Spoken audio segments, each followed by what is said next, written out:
I wouldn't call it a title that'll have you cackling out loud or anything like that, but for a story with a dark topic, this is very lighthearted. Even in the first smut scene, where Manami is extorting Makoto, Makoto is mentally preparing himself to be the bottom in the scenario.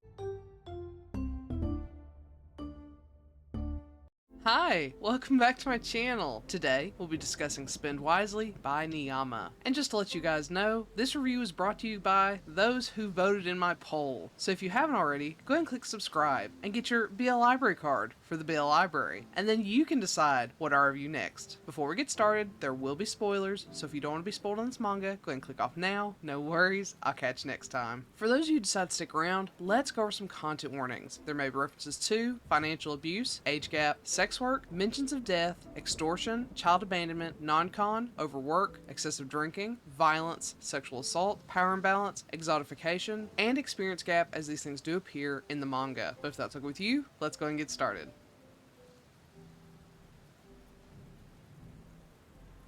Manami Godai is a loan shark, no better than a financial gangster. Unfortunately, as much as he would like to be, he's not really cut out for this job. His main problem? His attraction for those he's supposed to extort for money. Too many times he's fallen for someone and they've run away without paying him a dime. Not to mention his soft heart, often letting those he feels sorry for forego making payments if they're sorry enough. This has resulted in Manami being in debt to those above him. Determined to pay off his own debt, he fully intends to get payment from his biggest debtor, the Kanekura family.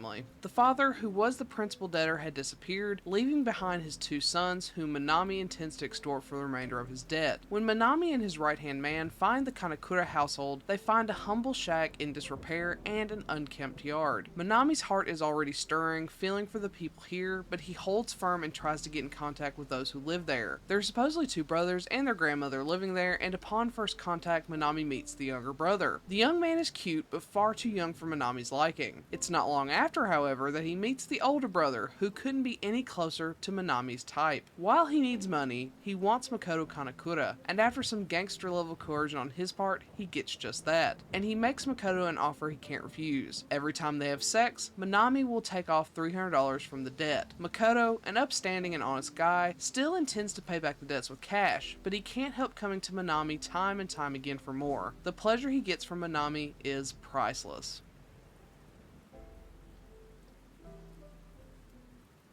Now I have to admit, after reading My Dearest Patrolman or My Dearest Cop by Niyama, I'm a sucker for any of their titles. None have quite reached the peak BL that is My Dearest Cop, but this is a pretty solid title. Niyama's art style has always been pretty messy and inconsistent, and this is no exception. Still, it has that down-to-earth and expressive style that really speaks to me. We've got the manly gangster power bottom with Manami, paired alongside a heart-on-their-sleeve sweetheart top, Makoto. Their dynamic is so adorable, and they look great together. If you love Niyama's style, you're not going to be disappointed here for sure. As with all of Niyama's other titles, the humor in this one is pretty great. I wouldn't call it a title that'll have you cackling out loud or anything like that, but for a story with a dark topic, this is very lighthearted. Even in the first smut scene, where Manami is extorting Makoto, Makoto is mentally preparing himself to be the bottom in the scenario, but he ends up being equally relieved and shocked to find that Manami is bottoming. Despite being a horrific setup, it's presented in such a funny and lighthearted way that I really enjoyed it. I do feel compelled to clarify that sextortion is terrible, no question about it, but I personally don't mind non-con, dub-con content, so this didn't bother me. It is worth mentioning for those who would be bothered by it, especially when it is depicted humorously. I also find it hilarious that the big bad in all of this, the man pushing Manami for money, is ultimately his brother who wants Manami to fail so Manami can work an upstanding job. They have a bizarre relationship, with the older brother weirdly touching Manami. Oh my goodness!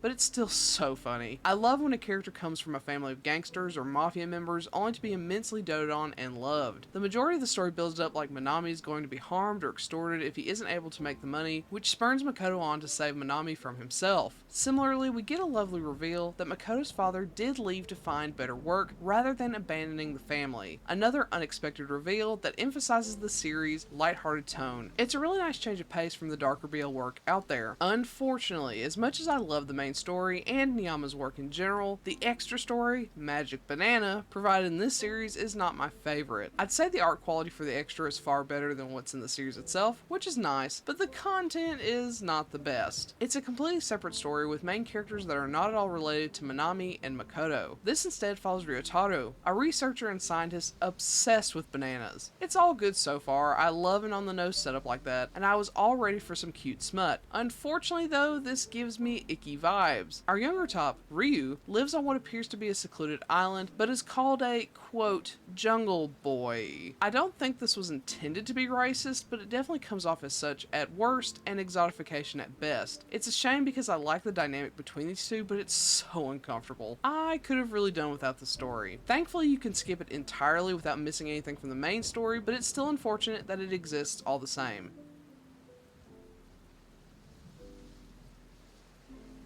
With all that being said, as much as I love Niyama, I must admit this title is just alright. I wouldn't say it's amazing, and if you're coming from my dearest cop to this, you might be disappointed. It still has that lighthearted feel I've come to adore from Niyama's work, but the extra story and the weaker storyline make this a weaker title overall. I highly recommend picking this title up if you're a huge Niyama fan like me, but I would not recommend this if you're just trying out their work. There are much stronger titles out there. So, have you read Spend Wisely? If so, what do you think? Do you agree with my assessment? Do you not? Let me know in comment below. Otherwise, I'll catch you next time. Bye!